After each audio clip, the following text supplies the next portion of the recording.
नागपुर में अपराधियों के खिलाफ पुलिस का शिकंजा कसता जा रहा है। इसी कड़ी में नागपुर क्राइम ब्रांच के यूनिट 3 की टीम को एक बड़ी सफलता हाथ लगी है।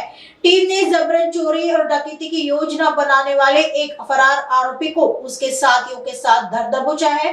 पुलिस टीम ने न केवल इन आरोपियों को गिरफ्तार किया है, बल्कि शहर के अलग अलग थानों में दर्ज चोरी के 3 बड़े मामलों का भी पर्दाफाश किया है। पकड़े गए आरोपियों की पहचान शहबाज खान, शेर खान उम्र 24 वर्ष, हसनबाग निवासी, मजहर उर्फ मज्जू खान उम्र 26 वर्ष और शेख इरशाद 31 वर्ष नंदनवन निवासी के रूप में हुई है। तलाशी के दौरान पुलिस ने आरोपियों के पास से करीब 76,000 रुपए का माल बरामद किया है। आगे की जांच के लिए आरोपियों को जरीपटका पुलिस के सुपुर्द कर दिया है। आगे की जांच जरीपटका पुलिस कर रही है।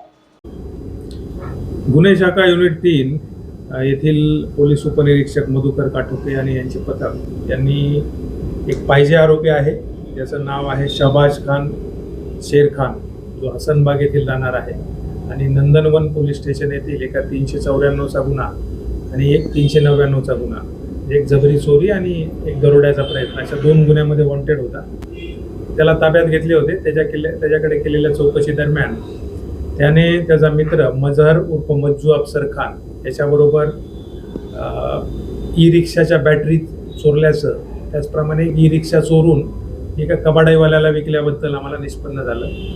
त्यापैकी 4 बॅटरी आम्ही हस्तगत केलेल्या आहेत। त्याचप्रमाणे कबाडीवाला जो आहे त्याचं नाव आहे शेख इरशाद शेख सुभान, यालाही ताब्यात घेऊन त्याच्याकडे चौकशी केली असता त्यांनी या आरोपींनी चोरलेली ई रिक्षा त्याकडे दिल्यानंतर ती रिक्षा कटिंग करून तिचे पार्ट जे आहेत ते बंगालमध्ये विकल्याचं त्यांनी आम्हाला सांगितलेलं आहे। तिघांनाही ताब्यात घेतलेला आहे। एकूण 76,000 रुपयाचा माल, मुद्देमाल आणि आरोपी यांना आम्ही जरीपटका पोलीस स्टेशन यांच्या ताब्यात पुढील कारवाई आम्ही दिलेला आहे।